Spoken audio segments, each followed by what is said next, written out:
Assalamualaikum warahmatullahi wabarakatuh. Innal hamdalillah nahmadullah wa nasta'inuhu wa nastaghfiruhu wa nastahdi wa na'udzu billahi min syururi anfusina wa min sayyiati a'malina may yahdihillahu fala mudhillalah wa may yudlilhu fala hadiyalah.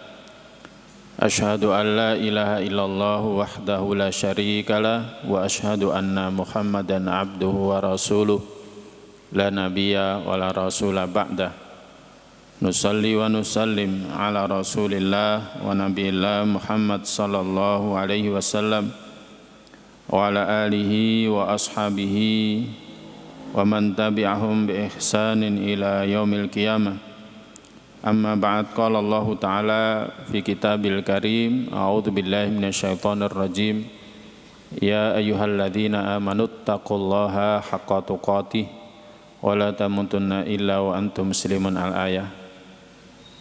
Ikhwah sekalian yang dirahmati oleh Allah, alhamdulillah untuk yang kesekian kalinya kita dipertemukan kembali oleh Allah Ta'ala untuk bersama-sama sholat berjamaah, bersama-sama mengkaji ilmu agama, nikmat yang manfaat terbesar akan kita rasakan nanti ketika kita meninggal dunia, yakni ketika kita dimasukkan ke liang kubur kita, ketika kita berada di alam barzah.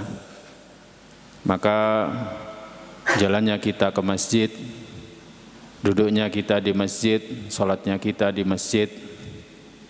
Demikian juga ketaatan kita kepada Allah Ta'ala, bagaimana kita berpakaian, berhias, bagaimana kita menjauhi larangannya. Itulah yang nanti akan menemani kita di alam kubur kita. Makanya ini nikmat yang lebih baik jika dibandingkan dengan dunia beserta isinya yang sifatnya fana. Kita diberikan dunia, enggak akan kita bawa mati. HP juga enggak kita bawa mati. Dompet yang senantiasa kita saku pun tidak akan kita bawa. Maka ini semua adalah nikmat yang harus kita syukuri dan kita berharap diberikan istiqomah sampai akhir hayat kita, yakni senantiasa taat takwa kepadanya.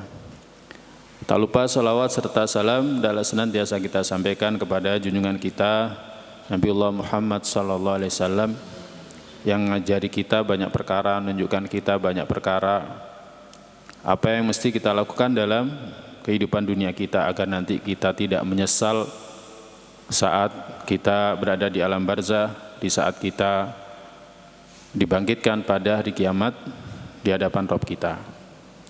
Kalau guru-guru kita senantiasa mengingatkan, belajar yang rajin agar tidak menyesal, belajar yang sungguh-sungguh agar tidak menyesal, bekerja dengan semangat agar tidak menyesal.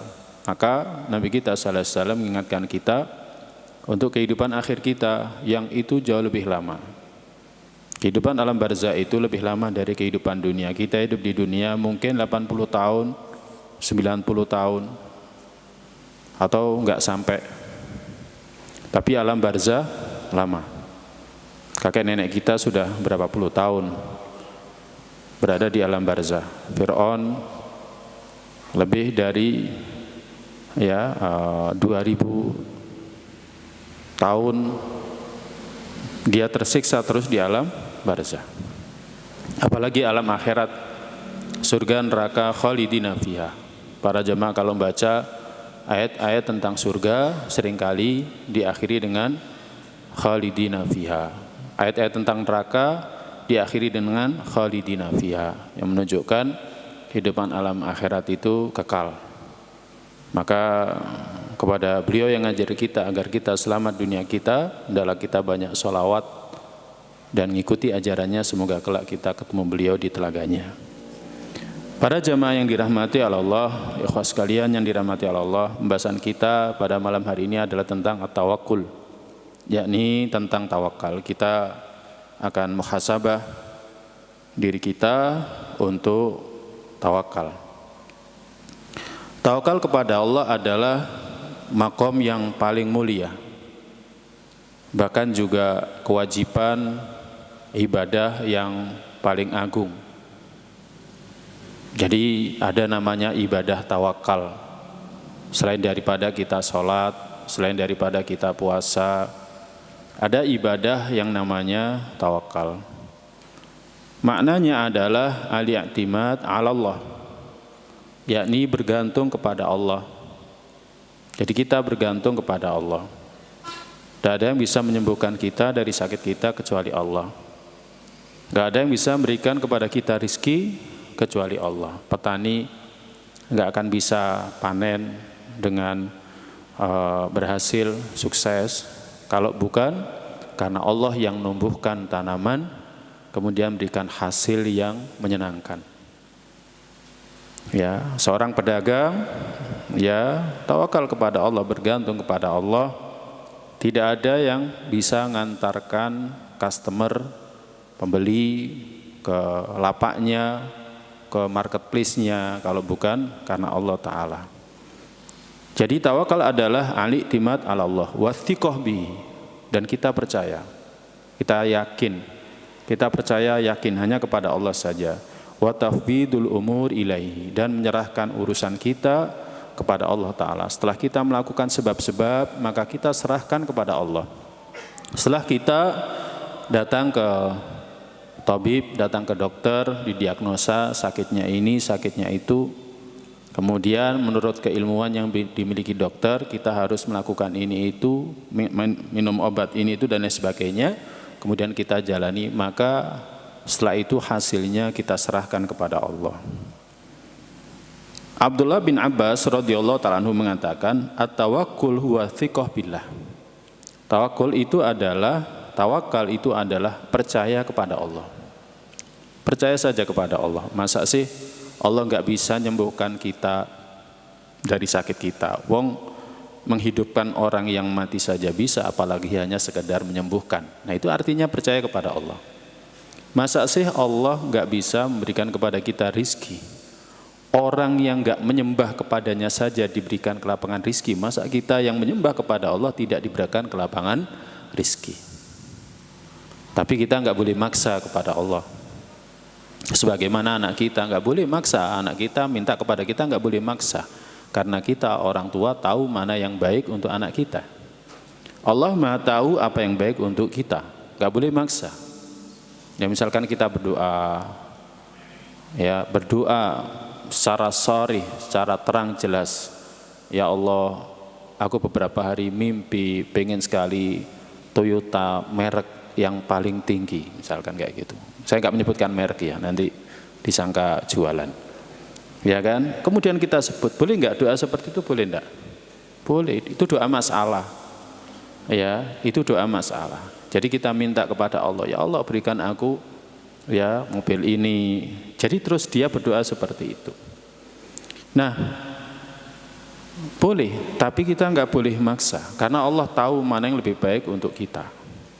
Yang jelas kita harus thiqah kepada Allah. Allah bisa memberikan kepada orang yang tidak menyembah kepadanya dunia, masa kepada zat, kepada hamba yang meminta kepadanya kok tidak memberi? Pasti Allah bisa. Hanya saja kita harus husnudzon kepada Allah, karena Allah tahu mana yang lebih baik untuk kita. Jadi Ibnu Abbas mengatakan tawakal itu percaya kepada Allah. Wasidqut tawakkul. Tawakal yang sebenarnya adalah antathiqa fillah wa bima indallah. Yakni engkau percaya dengan Allah dan dengan apa yang di sisi Allah. Jadi kita percaya dengan apa yang percaya kepada Allah dan apa yang di sisi Allah. Ya, nah percaya apa yang di sisi Allah itu seperti ini. Di sisi Allah itu surga. Bahwa apa yang ada di sisi Allah itu lebih baik dari dunia beserta isinya. Kita percaya, kenapa sih Allah nggak memberikan saya apa yang saya minta? Oh, karena Allah ingin menunda pemberiannya kepada saya untuk nanti Allah berikan kepada saya di kehidupan akhir saya. Di surga itu bukan lagi mobil tadi yang saya sebutkan dengan tipe tertinggi, bahkan lebih baik dari itu. Kalau nggak percaya buktikan. Masuk ke surga nanti buktikan. Ternyata yang lebih baik dari itu. Ya. Apa kira-kira nanti surga kita jalan-jalan terus? Enggak, sibuk dengan bidadari. Ya. Jadi sibuk dengan bidadari. Ya sibuk dengan kenikmatan. Ya, sibuk dengan kenikmatan. Silakan antum merujuk kajian tentang surga, tentang pesona surga, tentang keindahan surga.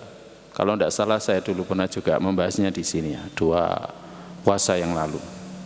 Jadi tawakal yang sebenarnya itu adalah percaya dengan Allah dan apa yang ada di sisinya. Fa innahu a'dham wa abqa mimma ladaika fi dunyaka. Sesungguhnya apa yang di sisi Allah itu lebih besar, lebih agung, lebih kekal dari yang ada di tanganmu. Jadi lebih kekal, lebih agung dari apa yang ada di tanganmu, di tangan kita. Lebih kekal dari yang di dunia kita. Ya, jadi lebih kekal. Jadi yang ada di sisi Allah itu lebih agung, lebih baik, lebih bagus, dan lebih kekal daripada yang berada di tangan kita, di dunia kita. Orang terakhir masuk surga saja, orang terakhir masuk surga saja, itu kerajaannya adalah dunia beserta isinya dikalikan 10 kali lipatnya. Ada dalam kitab Sahih Bukhari. Orang yang paling akhir masuk surga itu, ya kan, ketika dia mengatakan kepada Rabbnya, ya Rabbi wajadtu hamal awai Rabbku, aku sudah mendapati surga itu sesak, penuh, gak mungkin aku bisa masuk. Maka kemudian Allah berfirman kepada dia, ya, takhayyal, ya, khayalkan apa yang dulu pernah engkau inginkan dalam kehidupan dunia. Akhirnya dia menghayalkan apa yang dulu belum pernah kecapean dalam kehidupan dunia, yang belum kesampaian dalam kehidupan dunia. Dia menghayalkan. Sampai akhirnya ketika khayalannya itu sudah mentok. Karena orang itu nggak mungkin menghayalkan kecuali yang pernah dia tahu. Akhirnya dikatakan kepada dia, laka ma tamannaita, engkau mendapatkan semua yang engkau angan-angankan. Demikian juga dalam riwayat yang lain, laka dunya ma fiha, bagimu dunia beserta isinya. Nggak ada kan orang punya dunia beserta isinya, nggak ada. Orang paling punya rumah, berapa rumah yang dia punya. Orang kaya, paling kaya di dunia itu berapa yang dia punya rumahnya. Nggak ada lah orang punya rumah 50, itu nggak ada. Ya kalau ada orang punya 50 rumah, ya teman-teman, mesti kan dia jual. Kan mesti dia jual. Ngapain buat rumah 50? Lah yang manggoni siapa? Pembantunya satu-satu. Pembantunya 50. Nggak ada. Tapi orang terakhir masuk surga itu lakat dunya ma fiha, bagimu dunia beserta isinya. Jadi istana-istana Indonesia saja punya istana 7 ya, 7 istana. Kemudian Arab Saudi, Yordan, Inggris, Malaysia, Brunei punya berapa istana? Ya kan? Nah, penghuni surga itu punya dunia seluruhnya beserta isinya.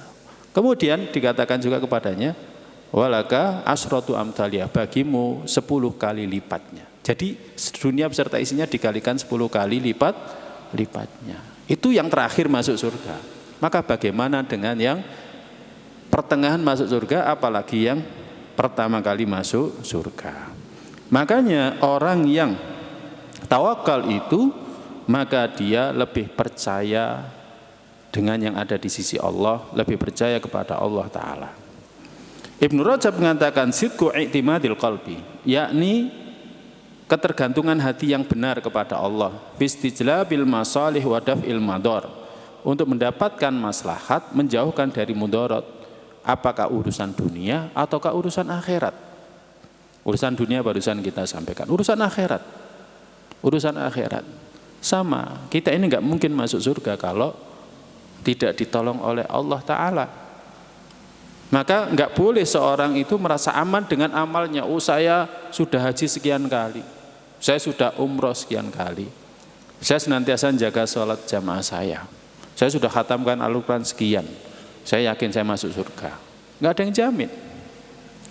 Ya, kita harus tawakal kepada Allah, kita serahkan, ya kan, urusan kita kepada Allah Ta'ala. Ya, makanya orang yang tawakal kepada Allah, dia tidak akan pernah berhenti dari diantaranya juga berdoa kepada Allah Ta'ala. Nah, para jamaah yang dirahmati oleh Allah, tawakal itu berawal dari ma'rifat. Kenapa seseorang itu bisa tawakal kepada Allah? Seseorang tawakal kepada Allah karena dia mengenali Allah. Dia mengenali Allah. Kita mengenali Allah dari apa? Dari ayat-ayat kauliyahnya. Mengenali Allah dari apa? Dari ayat-ayat kauniyahnya, ciptaannya. Kita mengenali Allah dari apa? Dari nama-nama dan sifatnya.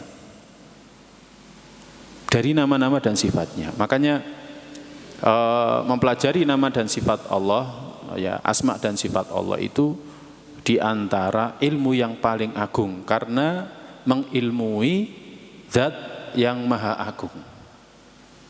Mengilmui zat yang maha agung. Sebagaimana Allah zat yang maha agung, maka mengenali, memahami nama dan sifat Allah juga ilmu yang paling agung. Ya. Nah, ketika kita ma'rifat kepada Allah, maka kita akan mencintai Allah, kita akan mengagungkan Allah, dan kita akan bergantung kepada Allah. Ya. Nah, ini para jamaah yang dirahmati oleh Allah Subhanahu wa taala. Al-Qur'an banyak menyebutkan tentang tawakal kepada Allah Subhanahu wa taala. Dan Allah merintahkan kepada orang-orang beriman untuk tawakal. Di antaranya Allah berfirman dalam surat Al-Maidah ayat 23, wa 'alallahi fatawakkalu in kuntum mu'minin. Dan atas Allah hendaklah kalian itu tawakal jika kalian beriman. Jika kalian beriman. Atas Allah hendaklah kalian tawakal jika kalian beriman. Makanya tawakal kepada Allah tidak mungkin akan dilakukan kecuali oleh orang-orang beriman. Kalau kita beriman, pasti kita akan tawakal kepada Allah Ta'ala. Semakin besar keimanan kita kepada Allah Ta'ala, maka semakin besar tawakalnya kita kepada Allah Ta'ala. Semakin besar ketergantungan kita kepada Allah Ta'ala. Nabi kita sallallahu alaihi wasallam pada saat mau perang Badar, itu sudah diberitahu oleh Allah. Allah janjikan kepada beliau 2 kelompok. Tapi Nabi sallallahu alaihi wasallam tidak tahu. Tapi Nabi sallallahu alaihi wasallam beritahukan kepada para sahabat ketika Nabi sallallahu alaihi wasallam mau menyergap kafilah dagangnya Abu Sufyan. Ketika menyergap kafilahnya Abu Sufyan, tapi ternyata kafilahnya luput. Para sahabat ketika itu bingung. Nabi sallallahu alaihi wasallam juga, karena dari Mekah bergerak pasukan sejumlah 1.000 orang. Akhirnya Nabi sallallahu alaihi wasallam pun musyawarah. Nabi sallallahu alaihi wasallam musyawarah. Nah, ketika semuanya pun berazam mengikuti apa yang diarahkan oleh Nabi sallallahu alaihi wasallam, maka Nabi sallallahu alaihi wasallam beritahukan bahwa sesungguhnya beliau dijanjikan salah satu dari 2 kelompok ini. Ya kan? Nah, para jamaah yang dirahmati oleh Allah, akhirnya terus pasukan ini pun bergerak sampai akhirnya menguasai Badar, sumur Badar.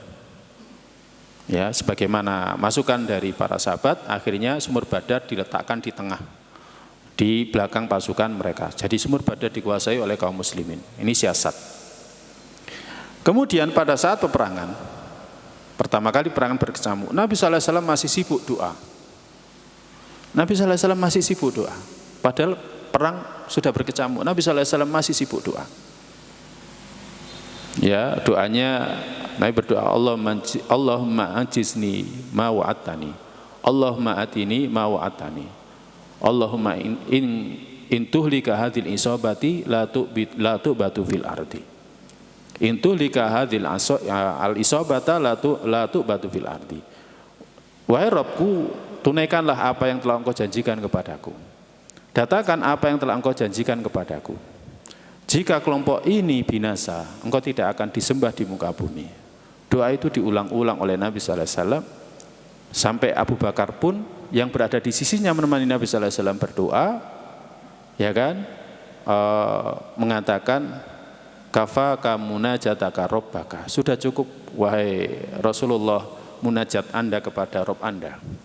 Fa innahu sayunjizu ma wa'adaka, karena Rabb Anda akan menunaikan apa yang telah Dia janjikan kepada Anda. Tapi Nabi sallallahu alaihi wasallam terus berdoa. Sampai akhirnya ketika turun firman Allah yang menunjukkan bahwa Allah Ta'ala mengirimkan pasukan langit yang berjumlah 1000 malaikat yang dipimpin langsung oleh malaikat Jibril. Baru Nabi sallallahu alaihi wasallam berhenti doa. Baru Nabi sallallahu alaihi wasallam berhenti doa. Sampai sejauh itu bergantungnya Nabi sallallahu alaihi wasallam, tawakalnya Nabi sallallahu alaihi wasallam kepada Allah Ta'ala. Maka orang tawakal dia juga senantiasa berdoa. Barulah setelah itu Nabi sallallahu alaihi wasallam mengatakan, "Wahai Abu Bakar, ini Jibril bersama dengan 1000 pasukan dari langit akan berperang bersama kita." Baru Nabi sallallahu alaihi wasallam pun maju dan masuk ke medan pertempuran. Jadi para jamaah yang dirahmati Allah, semakin besar keimanan kita kepada Allah, maka semakin besar juga tawakalnya. Allah juga berfirman dalam surat Al-Maidah ayat 11, "Wa 'alallahi falyatawakkalul mu'minun." Dan atas Allah hendaklah orang-orang yang beriman itu tawakal. Dan atas Allah hendaklah orang-orang beriman itu tawakal. Ya. Nah, di sini ada sisi agung dari Al-Qur'an. Bagaimana dalam surat Al-Maidah ayat 23 tadi dan Al-Maidah ayat 11 ini diawali dengan firman Allah, "Wa 'alallah," dan atas Allah. Fatawakkalu, kalian tawakal. Seolah-olah Allah ingin mengarahkan agar hati kita, pikiran kita, perasaan kita semuanya tertuju kepada Allah, jangan kepada selain Allah. Tertuju kepada Allah, jangan selain Allah, tapi tertuju kepada Allah. Kemudian apa yang kita lakukan? Tawakal, bergantung kepada Allah. Ya. Apalagi untuk urusan rizki. Kalau untuk urusan perang saja tawakal, ya. Urusan rizki sama. Urusan hidup mati sama. Ya, sakit sama. Jadi kita tawakal kepada Allah. Orang-orang beriman adalah dia tawakal hanya kepada Allah, tidak kepada selain Allah. Boleh memang kita misalkan datang ke seorang dokter tabib yang kita tahu selama ini dia kalau ngobati itu manjur. Ya. Dok, saya cocok sama jenengan. Kalau sama lainnya saya masih kurang cocok. Misalkan seperti itu. Ya, tapi nggak boleh meyakini kalau dia yang menyembuhkan. Yang menyembuhkan itu adalah Allah Subhanahu wa taala. Ya. Nah, itu tidak menjadi masalah. Karena dokter bisa menurut ilmunya, oh dia sakitnya seperti ini, maka ya obatnya seperti ini. Advice-nya harus melakukan ini, itu dan lain sebagainya. Boleh. Nanti mungkin akan kita sampaikan ya kan di akhir ya, apakah orang berobat ke dokter itu menafikan tawakal atau tidak? Bagaimana yang afdol? Ini para jamaah yang dirahmati Allah. Jangankan kepada kita, Nabi kita sallallahu alaihi wasallam saja diperintahkan untuk tawakal dalam surat Al-Ahzab ayat 3, "Wa tawakkal 'alallah wa kafa billahi wakila." Tawakallah engkau wahai Muhammad. Tawakallah engkau wahai Muhammad atas Allah, wa kafa billahi wakila.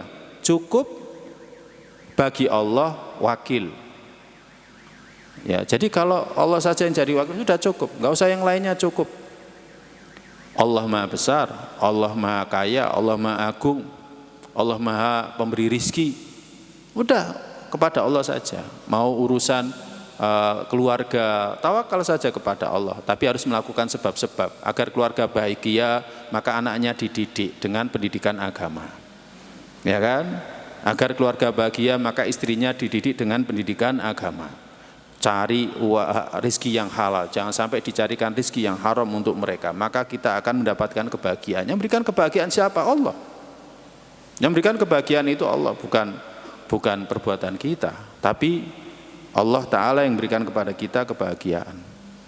Ya, Allah satu-satunya wakil, cukup bagi Allah wakil. Ya kan? Ketika kita bergantung kepada Allah, maka Allah saja cukup bagi kita. Yang lainnya enggak usah. Yang lainnya tidak usah. Allah juga berfirman dalam surat An-Naml ayat 79, "Fatawakkal 'alallah innaka 'alal haqqil mubin." Tawakallah saja engkau kepada Allah, atas Allah, sesungguhnya engkau di atas kebenaran yang nyata.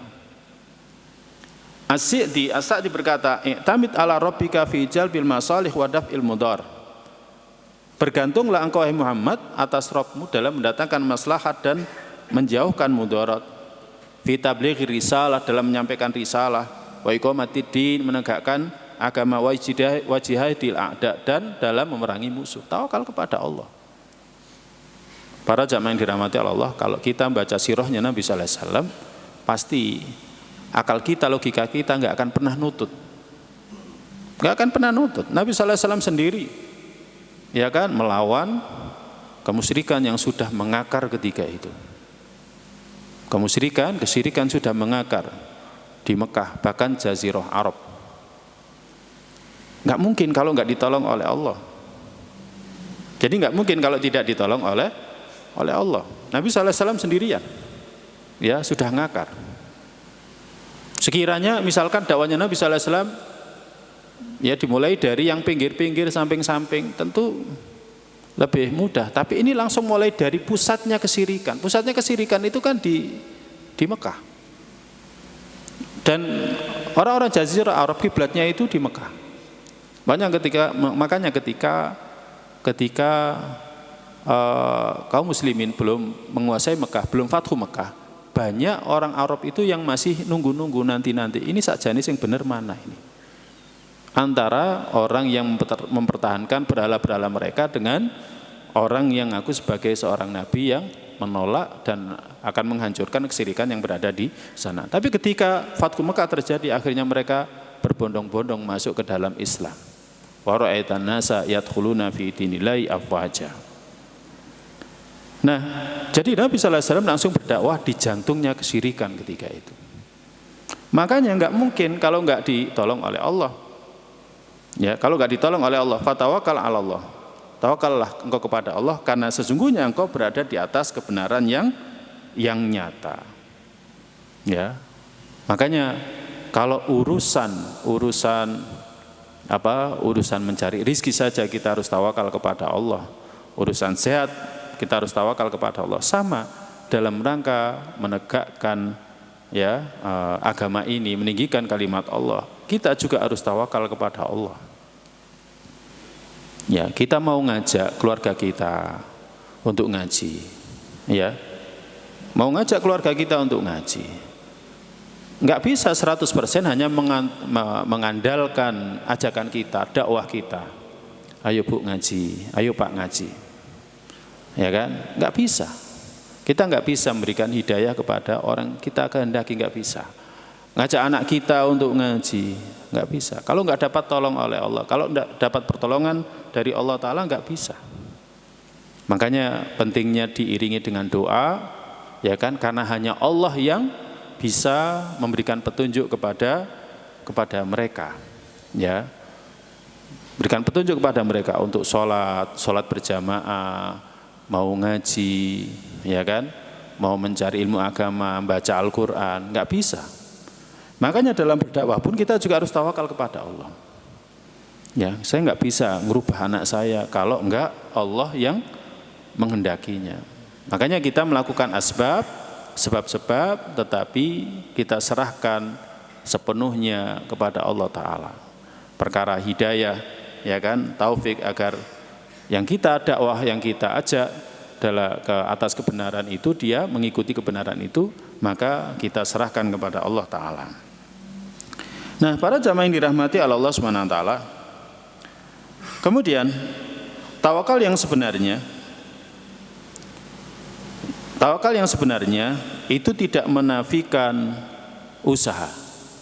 Jadi sangat keliru ketika orang memahami bahwa orang tawakal itu tidak perlu dia berusaha, ya, tidak perlu dia berusaha. Kalau sudah menjadi rezekinya, ya nanti durian itu akan runtuh juga. Nah, seperti itu. Ya, padahal durian runtuh itu nggak mungkin runtuh kalau nggak ada tanamannya. Nggak mungkin ada tanamannya kalau kita tidak pernah menanamnya. Kecuali kalau beli tanah yang di sana sudah banyak duriannya, ya tinggal panen saja. Ini ada satu pondok, ya sunnah, ya teman-teman di sana beli lahan 50 hektar. Ya di sana banyak sekali pohon duriannya. Enak, santri-santrinya kalau musim durian itu makan durian. Ya, kita di sini bingung mengeluarkan uang untuk beli durian, di sana ya kan? Senantiasa pesta durian. Jadi tetap mesti harus melakukan sebab-sebab. Nggak bisa tidak melakukan sebab-sebab. Ya.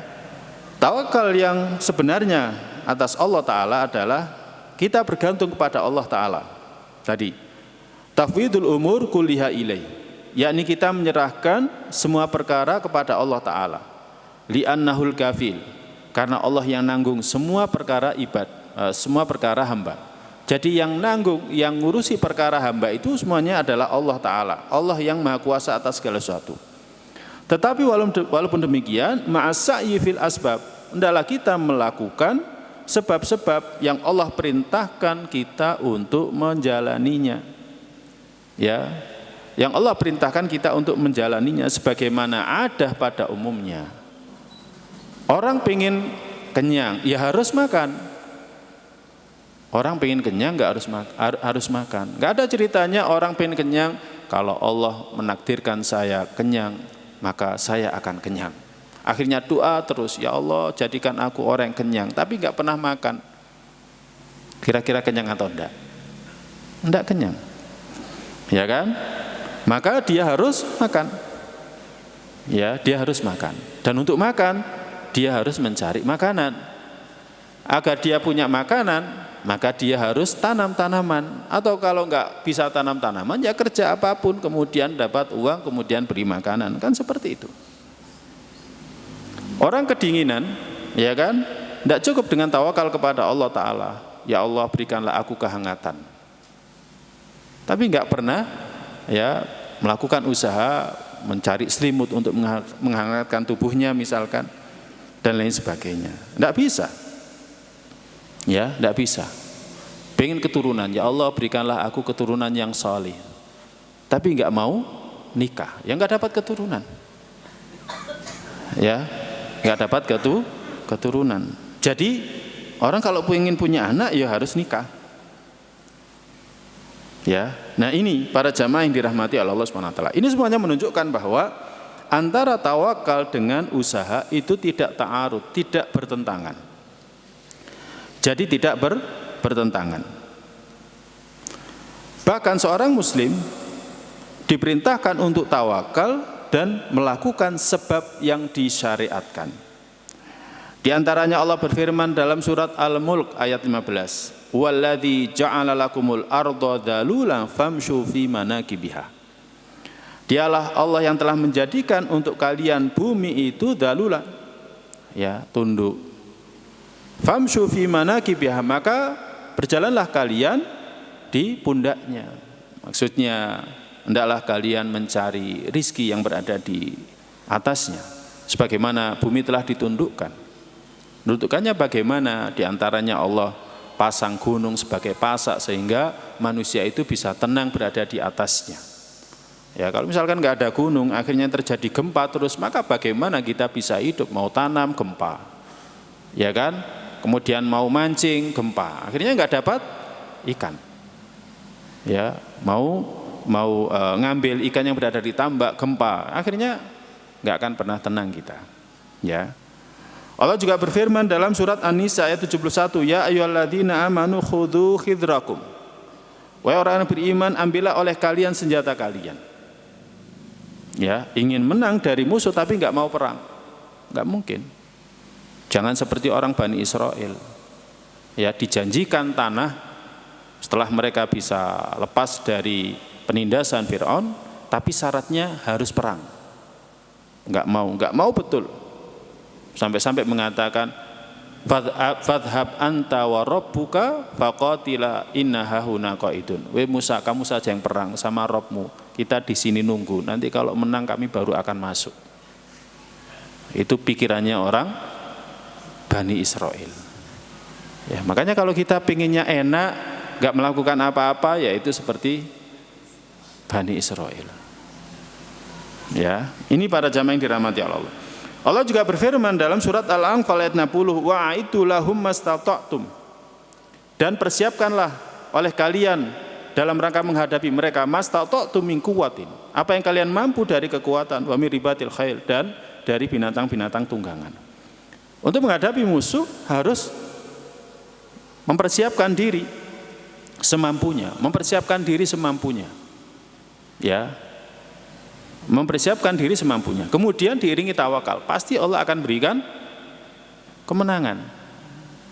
Contoh dalam peristiwa perang Badar. Dalam peristiwa perang Badar, para sahabat tetap taat kepada Allah Ta'ala dan Rasulnya, mengikuti arahan Nabi SAW. Ketika itu pasukan berkudanya cuma 2 orang.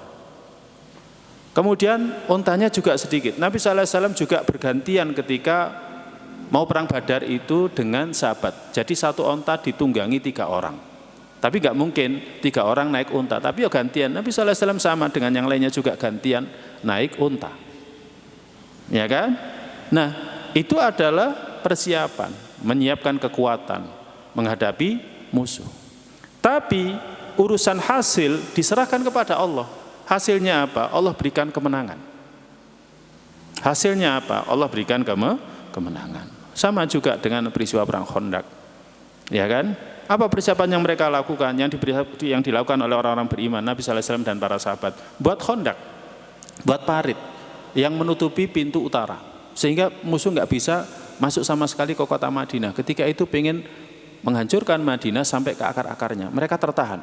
Sampai akhirnya hasilnya apa? Allah porak-porandakan, ya kan, pasukan mereka diberikan udara dingin, kemudian angin, kemudian diliputi rasa takut. Akhirnya mereka saling bermusuhan. Kemudian akhirnya mereka pun meninggalkan Madinah dengan tangan hampa.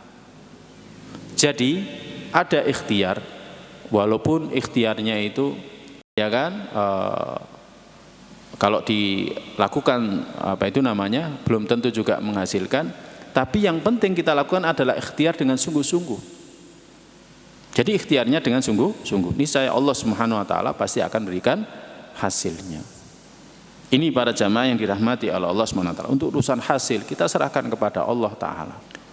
Para jamaah sekalian yang dirahmati oleh Allah taala, Umar bin Al-Khattab radhiyallahu taala anhu pernah meriwayatkan sabda Nabi sallallahu alaihi wasallam sebagaimana diriwayatkan oleh Imam At-Tirmidzi.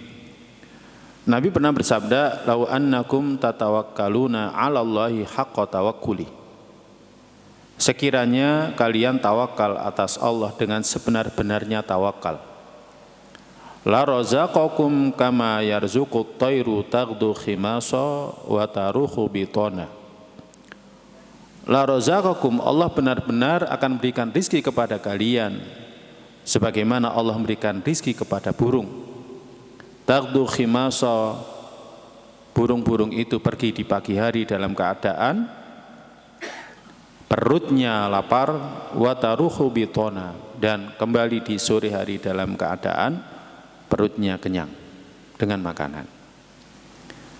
Para jamaah yang dirahmati Allah SWT, Nabi SAW memberikan satu permisalan, ya, yang kita bisa lihat dengan mata kepala kita, bagaimana Allah Ta'ala memberikan rizki kepada burung. Di pagi hari keluar dari sarangnya dalam keadaan lapar, tidak ada makanan. Tapi kemudian ketika kembali ke kandangnya, ya, ke sarangnya, maka di sore hari dia sudah kenyang. Bahkan yang induk juga bisa memberikan makanan kepada anak-anaknya. Nah, ini adalah contoh yang bisa dilihat. Di mana kalau kita tawakal kepada Allah dengan sebenar-benarnya tawakal, Allah akan berikan rizki kepada kita sebagaimana halnya Allah memberikan rizki kepada burung. Allah kuasa.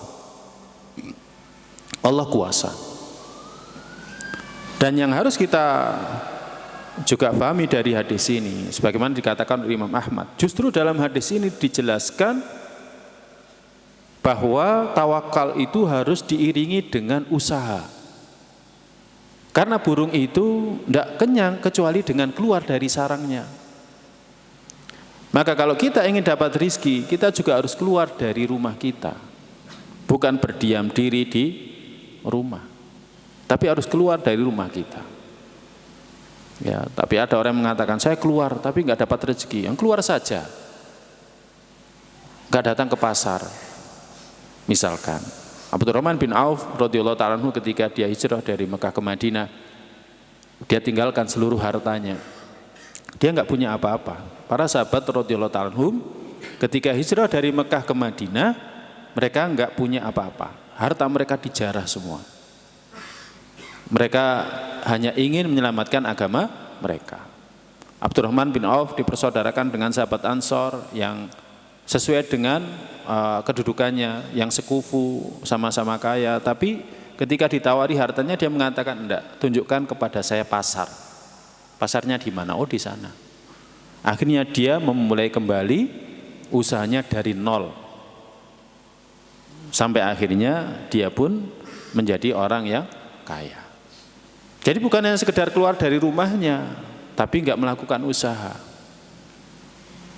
Nah, ini para jamaah yang dirahmati oleh Allah Subhanahu wa taala. Jadi ya, tawakal tidak menafikan yang namanya usaha. Orang kalau tawakal dia juga harus berusaha.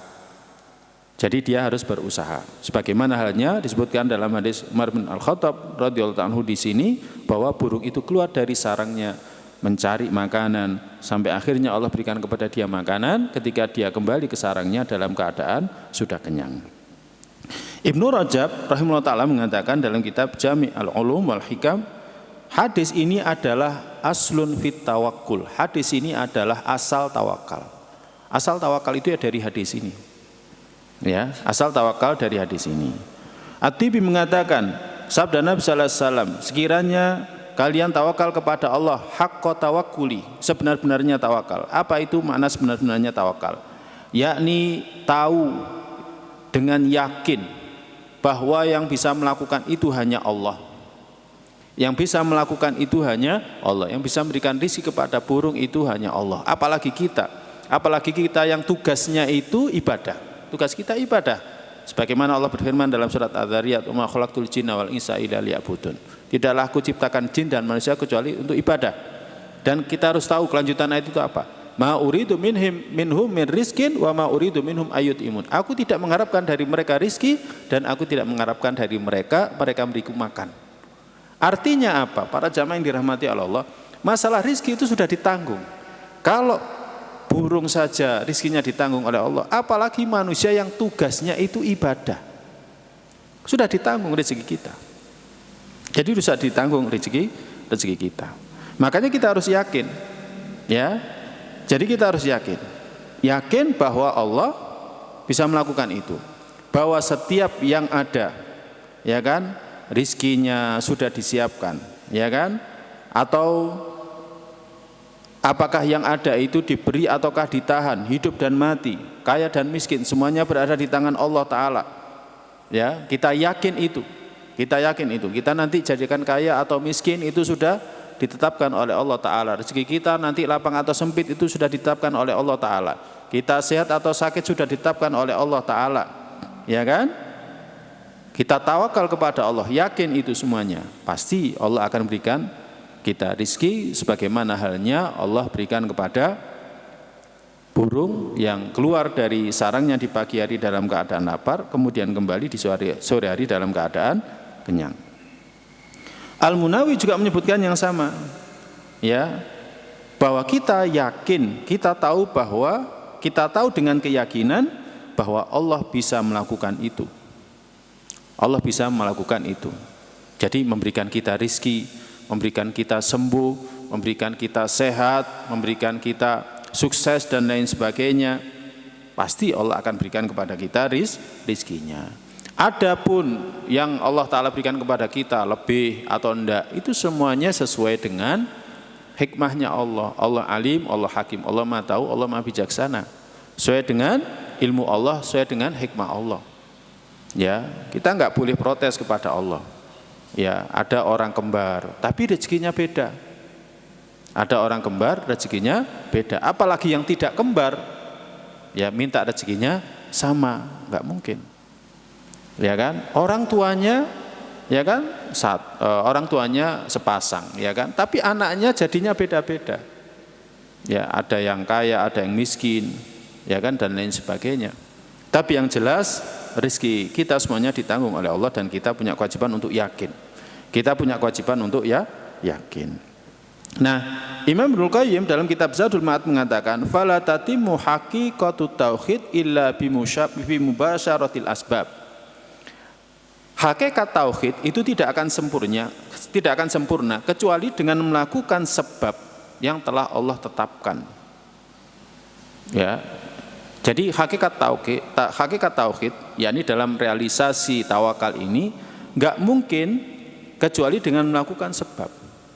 Kita kan sebenarnya ketika tawakal itu kan sedang mentauhidkan Allah. Yang bisa menyembuhkan saya hanya Allah, yang bisa memberikan saya rezeki hanya Allah, yang bisa melapangkan usaha saya hanya Allah. Itu kan sebenarnya mentauhidkan Allah.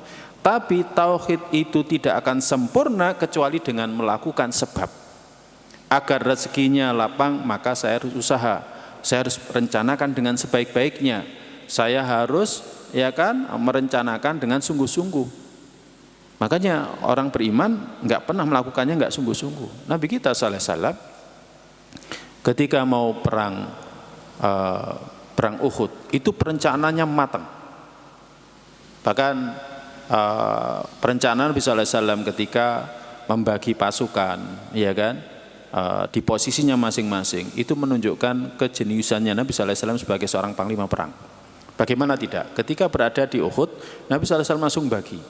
Posisi gunung Uhud harus di belakang. Posisi gunung Uhud harus di belakang. Kemudian sisi kanan di sana masih ada gunung. Kemudian sisi kiri itu ada bukit yang akhirnya dikenal dengan Bukit Pemanah. Kemudian Nabi sallallahu alaihi wasallam berpesan kepada sahabat Abdullah bin Jubair radhiyallahu ta'ala yang ketika itu memimpin pasukan pemanah. Apapun yang terjadi di bawah jangan turun. Apapun yang terjadi di bawah jangan turun. Ya kan? Amankan punggung-punggung kami, amankan belakang kami, ya kan, dengan anak panahmu. Dan itu terjadi pada perang pertama kali, fase pertama kali, orang-orang kafir gagal. Ya, karena Nabi SAW melihat ketika itu Khalid bin Walid yang masih musyrik itu bersama dengan pasukan berkuda, dan dia menyerang dari sisi kiri pasukan orang-orang beriman dan selalu gagal, digagalkan oleh pasukan pemanah. Yang lainnya kalah. Makanya di fase awal pertempuran orang-orang beriman menang. Tapi ketika pasukan pemanah di antara mereka ada yang mentakwil, ya kan, bahkan Allah sindir mereka menginginkan dunia karena ingin juga berebut ghanimah. Karena ghanimah itu para jamaah yang dirahmati Allah, ghanimah itu kalau satu pasukan satu orang membunuh musuh misalkan 5, maka baju besi 5 orang itu, kemudian helm besi 5 orang itu, kemudian kudanya, kalau mereka punya uang, maka itu menjadi ghanimahnya dia. Tapi sebelum nanti diambil 1/5-nya oleh Nabi sallallahu alaihi wasallam, kemudian dimasukkan ke dalam harta Baitul Mal. Ya kan? Akhirnya mereka punya pikiran untuk turut serta mengumpulkan harta ghanimah sampai Allah turunkan ayat yang nyindir mereka. Ketika itu mereka tidak ikhlas. Akhirnya dari penafsiran itu yang terjadi apa? Kekalahan. Ketika melihat pasukan pemanah turun dari bukit, Khalid bin Walid ketika itu melihat ada kesempatan. Akhirnya dia kembali lagi kemudian menyerang dari belakang. Akhirnya kaum muslimin pun diserang dari belakang. Akhirnya orang-orang kafir yang sebelumnya kalah akhirnya kembali kemudian menyerang kaum muslimin. Akhirnya kaum muslimin mendapatkan kekalahan. Ini para jamaah yang dirahmati Allah. Jadi tawakalnya Nabi sallallahu alaihi wasallam itu diawali dengan perencanaan. Ya, sama ketika perang Khandaq sama dengan perencanaan. Ini para jamaah. Maka tawakal tidak menafikan usaha. Kita harus usaha sebaik-baiknya. Kalau misalkan kita dagang gitu kan, ya cari tempat yang paling strategis, jangan yang ujung sama sekali. Ya udah di ujung aja. Kalau misalkan rezeki saya banyak, ya insya Allah rezeki saya banyak. Ya itu namanya perencanaannya nggak matang, ya kan? Ya kalau kita ingin matang, ya tentu harus lebih baik lagi perencanaannya. Ini ikhwatal iman yang dirahmati Allah Subhanahu wa Ta'ala. Kita juga harus beriman sebagaimana firman Allah surat Hud ayat 6, wa ma min dabbatin fil ardi illa 'alallahi rizquha. Tidak ada satupun binatang melata di muka bumi kecuali rizkinya tanggungan Allah. Ya, kalau binatang saja itu ditanggung oleh Allah, apalagi kita. Tapi walaupun seperti itu, kita harus tetap melakukan sebab yang mendatangkan rizki untuk kita. Nah, para jamaah yang dirahmati Allah, tetapi kadang ada sesuatu yang dia itu keluar dari ada, ya, keluar dari ada kita. Apa itu? Misalkan kita nggak mungkin sembuh dari sakit kalau nggak berobat. Ya, di sini ada khilaf dari para ulama. Apakah yang lebih afdol orang itu berobat, ataukah dia meninggalkan pengobatan dan dia tawakal saja kepada Allah Subhanahu wa taala? Ada dua pendapat. Yang pertama dari perkataan Imam Ahmad rahimahullah taala. Dia mengatakan bagi orang yang kuat maka yang afdol dia tawakal kepada Allah taala. Seperti Abu Bakar radhiyallahu taala anhu ketika dia sakit ditawarkan kepada dia untuk dicarikan seorang tabib, seorang dokter, dia mengatakan, "Enggak, saya sudah didatangi oleh dokter." Mana? Kemudian dia membacakan firman Allah, "Wa idza maritu fahuwa yashfin." Kalau aku sakit maka dia yang akan menyembuhkan aku. Nah, Imam Ahmad berdalil dengan hadis Nabi sallallahu alaihi wasallam yang sahih. Hadis yang diriwayatkan oleh Imam Bukhari dan Muslim. Yadkhulul jannata min ummati sab'una alfan bighairi hisab. Nanti akan masuk surga dari umatku 70.000 orang tanpa hisab. Kemudian Nabi bersabda, "Humul ladzina la yatatayyarun wa la yastarqun wa la yaktawun wa la rabbihim yatawakkalun." Yakni yang pertama orang yang tidak tatayur. Tidak tatayur itu maksudnya gantungkan nasib kepada burung. Ya, contoh misalkan ya kita malam hari dengarkan burung gagak di atas rumah kita. Waduh, besok nasibnya buruk, wes nggak usah kerja, nggak usah jualan. Nah, itu tatayur namanya. Ya. Kemudian bukan tatayur ya, istilahnya nabrak kucing gitu kan. Wah, nabrak kucing berarti nasibnya jelek, wes balik saja, nggak usah dilanjutkan daripada nanti kecelakaan. Nah, itu namanya tatayur. Wala yastarqun, tidak minta diruqyah. Ya, tapi kalau meruqyah boleh. Meruqyah sendiri boleh. Wala yaktawun, tidak minta dikai. Dikai itu menghentikan pendarahan dengan cara nempelkan besi panas di darah yang mengalir. Kemudian yang keempat, wa ala rabbihim yatawakkalun. Kepada Rabb mereka itu tawakal. Nah, dengan dalil ini Imam Ahmad mengatakan yang afdol adalah tidak berobat bagi orang yang kuat. Tapi kalau nggak kuat ya berobat. Itu maksudnya. Ya. Adapun yang lain mengatakan justru yang dianjurkan adalah berobat. Kenapa? Karena itulah senantiasa keadaannya Nabi sallallahu alaihi wasallam. Nabi sallallahu alaihi wasallam ketika sakit juga berobat, ya kan? Nah, ini wallahu a'lam bishawab. Jadi dalam masalah ini ada khilaf, tapi yang paling penting adalah jangan sampai kita tidak bergantung kepada Allah. Bukan obat itu yang menyembuhkan, bukan dokter itu yang menyembuhkan, tetapi Allah taala yang menyembuhkan. Makanya kalau nyari dokter ya pilih-pilih. Ya kan? Pilih-pilih khususnya. Saya dulu masih ingat ketika saya masih kecil, saya sering kali dibawa kepada dokter di Pandaan sana. Dia dulu dosen di Brawijaya tapi sudah meninggal. Dia tiap kali kalau ngasih resep itu mesti baca bismillah. Semoga Allah taala menyembuhkan. Jadi sedari awal ditanamkan kepada pasiennya yang menyembuhkan itu Allah, bukan dokter itu, bukan obat itu. Tapi walaupun seperti itu pasiennya banyak. Kalau dia praktek itu sampai 50. Ya, sangat banyak. Ya, nah ini. Jadi seperti ini para jamaah yang dirahmati Allah gambaran daripada tawakal. Wallahu bishawab. Mungkin ini sedikit yang bisa kami sampaikan. Barangkali ada sedikit yang mau ditanyakan guna pendalaman pembahasan tentang tawakal. Tafadhol kalau ada. Kalau tidak ada alhamdulillah. Dari ruangan ada yang mau ditanyakan? Tidak ada Ustaz. Alhamdulillah. Ya. Semoga kajian ini bermanfaat untuk saya pribadi dan kita semuanya. Ya, tinggal kita bagaimana mengamalkan dalam kehidupan keseharian kita. Ya, jangan sampai tawakal itu hanya ucapan di lisan saja, tapi tidak direalisasikan dalam perbuatan kita. Ya, contohnya, ya waktunya sholat nggak sholat. Ya, pengen rezekinya lapang, tapi waktunya sholat tidak sholat. Kemudian waktunya puasa malah nggak puasa. Ya, ada seorang alim, ya kalau tidak salah saya Sasri Hafizullah Ta'ala mengatakan, kalian pingin kaya? Pingin. Kalau pingin kaya maka sholatlah. Dalilnya apa? Allah berfirman, wa may yattaqillaha yaj'al lahu makhraja wa yarzuqhu min haitsu la yahtasib. Kalau pingin kaya sholat. Ya, kalau pingin kaya sholat. Wallahu a'lam bishawab. Semoga bermanfaat untuk saya pribadi dan kita semuanya. Semoga Allah berikan kepada kita istiqomah. Allahumma inna nas'aluka ilman nafi'an wa rizqan thayyiban wa amalan mutaqabbala. Allahumma inna ala dzikrika syukrika husni ibadatik. Allahumma qina adzabaka yauma tab'atu ibadaka. Sallallahu nabiyina Muhammadin sallallahu alaihi wasallam. Kita akhiri dengan doa penutup majelis. Subhanakallahumma bihamdika asyhadu an la ilaha illa anta astaghfiruka wa atubu ilaik. Assalamualaikum warahmatullahi wabarakatuh. Sebelum sholat dimulai, kami mohon perhatiannya kepada bapak-bapak